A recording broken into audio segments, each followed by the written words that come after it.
Olá, pessoal, como estão? Meu nome é Michele Spadaro, sou analista de qualidade e também de treinamento do Núcleo de Ensino Digital da Sharecare. E hoje, nessa videoaula, trago para vocês algumas orientações, intervenções clínicas que vocês podem realizar na criança, no bebê ou no recém-nascido com relação à ingestão de corpos estranhos. Desejo uma excelente aula a todos e não se esqueçam, ao final teremos um quiz para avaliar os nossos conhecimentos. Uma das complicações frente à ingestão de corpos estranhos é chamada de ováce, também conhecida como obstrução das vias aéreas por corpo estranho. A ováce na prática, pessoal, é quando uma pessoa ela pode ter um corpo estranho, ou seja, qualquer objeto sólido ou líquido nas vias aéreas, tanto superiores quanto inferiores. E esse objeto, ele pode causar um engasgo ou a asfixia naquele paciente. E como reconhecer os sinais de uma ováce que podem ser relatados em linha para vocês? Primeiramente, é muito comum que uma outra pessoa entre em contato relatando que a pessoa que está tendo a ováce, ela não está conseguindo falar, tossir ou emitir qualquer tipo de som. Em casos mais graves, ela pode estar apresentando dificuldade respiratória crescente e até mesmo possível cianose central, além de cianose nas extremidades. Um outro sinal muito comum, que é o chamado sinal universal de asfixia, onde o paciente leva as mãos ao pescoço, é um sinal muito recorrente no paciente que está apresentando uma ováce. Esse sinal universal de asfixia, pessoal, é muito comum em qualquer paciente que apresenta-se engasgado, que apresenta-se com a obstrução da via aérea por algum corpo estranho. Ele pode ser fácil identificado, por isso é importante que vocês perguntem em linha se o paciente ele está se apresentando dessa forma, com as mãos fixas no pescoço. Existem inúmeras causas da ováce. Porém, as mais comuns nos lactentes e nas crianças são aspiração de pequenos objetos, como, por exemplo, brinquedos, grãos, caroços. Esses grãos podem ser, por exemplo, feijão, arroz, um grão de bico. No caso dos caroços, podemos pegar como exemplo caroço de fruta, caroço de azeitona. E já no lactente, é muito comum a aspiração do próprio leite regurgitado, tanto o materno quanto os outros tipos. Algumas outras causas que também são consideradas frequentes são os alimentos em geral. Podemos até citar entre eles a carne, que quando não está cortada em pedaços pequenos para a criança, ela pode causar uma ováce. Próteses dentárias, fragmentos dentários, chicletes, balas, também são comuns de acontecer. E também a própria aspiração de material como o vômito e como o próprio sangue. Podemos classificar a ováce para ser até um pouquinho mais simples de avaliar e de orientar em linha como leve e grave. Ao VAC leve, a vítima ainda consegue tossir e emitir alguns sons ou falar, e ela inclusive pode até ter entrado em contato com vocês. Já ao VAC grave, a vítima ela não consegue tossir ou emitir qualquer som. Enfim, ela não vai conseguir falar, ela não vai conseguir chorar, tossir e também pode não estar conseguindo até mesmo respirar, o que é mais grave ainda. Alguns sinais característicos também podem estar associados com uma tosse, mas uma tosse mais silenciosa. A dificuldade respiratória pode aumentar gradativamente. Pode ocorrer também ruídos respiratórios rudes, os lábios se apresentarem arroxeados, aquele sinal universal de engasgo pode estar presente, o paciente se demonstrar ansioso ou até mesmo com uma confusão mental, uma certa agitação, e em casos gravíssimos, a perda da consciência, podendo evoluir até mesmo para um óbito. Vamos separar um pouquinho essas orientações. A obstrução leve, quando ocorre com um bebê que está consciente, o mais correto é que vocês orientem em linha, além das orientações do algoritmo, que essa pessoa, que essa cuidadora, que essa mãe, que essa avó, enfim, ela não realize nenhuma intervenção para desobstrução do objeto. Apenas ela pegue o bebê no colo em pé e permita que ele tussa. Quando ele vai fazer o reflexo da tosse, muitas vezes ele já consegue colocar aquele corpo estranho para fora e isso acaba resolvendo o problema. De qualquer forma, pessoal, é importante que vocês também não se esqueçam de orientar essa pessoa que está no telefone a observar a evolução da criança. Observar se realmente ela não está mais com nenhum sinal de engasgo, se não evoluiu para um sinal de asfixia ou se não está apresentando algum sinal, como até mesmo a cianose. No caso, pessoal, de obstrução grave com o bebê ainda consciente, vamos ao passo a passo. É muito importante que vocês orientem a mãe ou a cuidadora, enfim, qualquer pessoa que esteja do outro lado da linha, a sentar-se. Por que sentar-se? Porque vai ser necessário ela colocar o bebê sobre um dos antebraços, estendendo o antebraço e apoiando o antebraço sobre a coxa.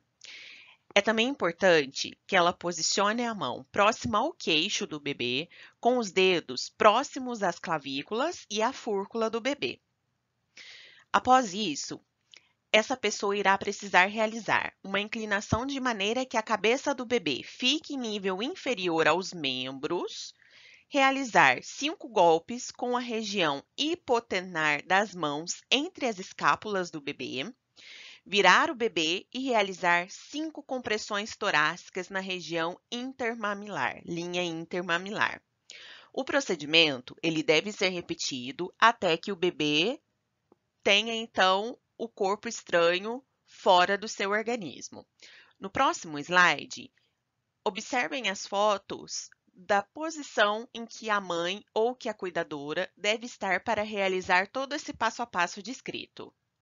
Aqui demonstra bem como a mãe irá aplicar esses 5 golpes no dorso entre as escápulas do bebê, usando a região hipoternar da mão. Lembrando que a região hipoternar da mão é a região que está mais abaixo, onde nós conhecemos inclusive como o final da palma das nossas mãos.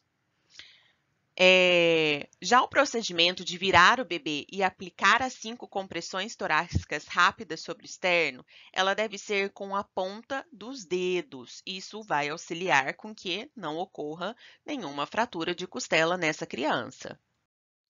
No caso de uma ováce, pessoal, com o bebê estando inconsciente, é imprescindível que vocês realizem a transferência para o médico dar continuidade. Afinal, é uma situação de emergência onde há um risco iminente de morte.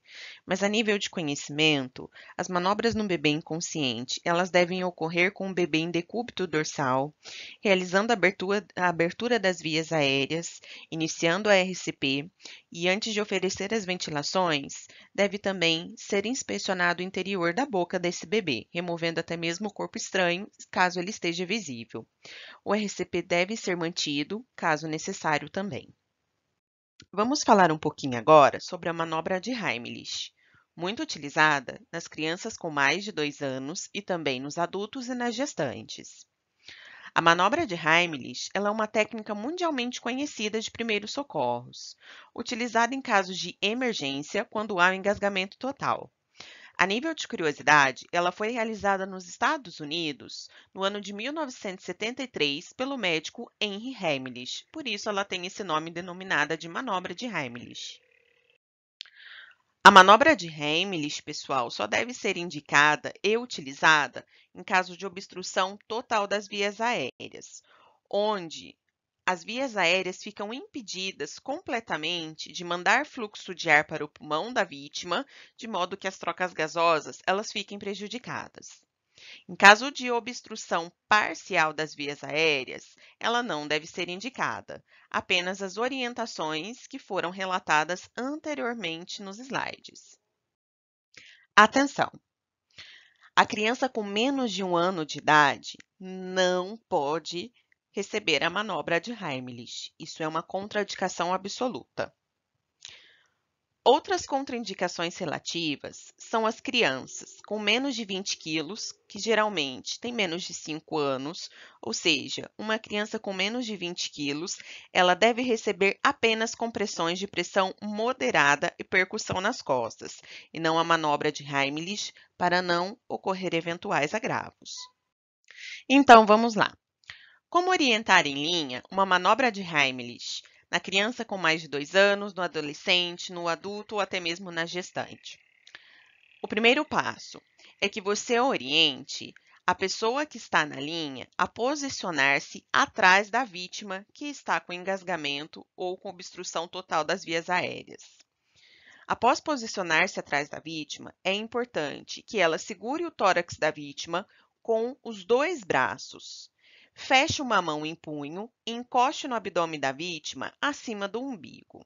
Após isso, agarre o punho fechado com a outra mão e aplique rápidas compressões nos locais, para dentro e para cima, indo na direção da cabeça da vítima.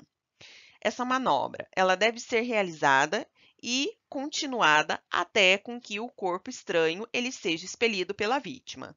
Observe a foto e depois assista o vídeo para que vocês visualizem melhor como é realizada a manobra. A Elisa está engasgada aqui, ó. Tá com a mão no pescoço, não consegue respirar, está engasgada. Eu, de forma que eu posso ficar atrás dela, do tamanho dela, eu vou me ajoelhar, colocando o meu joelho entre as pernas dela para ter um melhor apoio. Caso ela venha perder a consciência e desmaiar, eu tenho um apoio melhor para segurar ela e não deixar com que ela caia no chão. Eu colocando o meu joelho entre as pernas dela, eu já fico na altura dela praticamente. Dessa forma eu aplico aquela manobra, assim como tem aqui no vídeo, como desengasgar uma pessoa. É a mesma manobra, é o mesmo princípio. Vou fechar minha mão, colocar aqui na boca do estômago dela, entre o umbigo e o final das costelas aqui. Coloco a minha mão, com uma mão fechada, eu coloco aqui na barriguinha dela, com a outra eu apoio e aplico 5 golpes de forma que eu coloco para dentro e para cima, para dentro e para cima. 5 vezes, até desengasgar. Tá certo, pessoal? Na Manuela, uma criança que for maiorzinha, é o mesmo princípio. Joelhado da mesma forma, com o joelho entre as pernas dela, fazendo aqui com a mão, na mesma parte, entre o umbigo e o osso do externo aqui, ó, no final da costela. Fecho uma mão, coloco aqui na boca do estômago, apoio com a outra e faço o movimento de J ao contrário, de baixo para cima. De baixo para cima, 5 golpes. 1, 2, 3, 4, 5. Dessa forma, é realizada a manobra e assim com certeza vamos desengasgar as crianças. Na nossa próxima aula, continuaremos abordando esse assunto, referindo sobre as intervenções clínicas, orientações que vocês podem repassar em linha, agora para os adultos. Obrigada até aqui.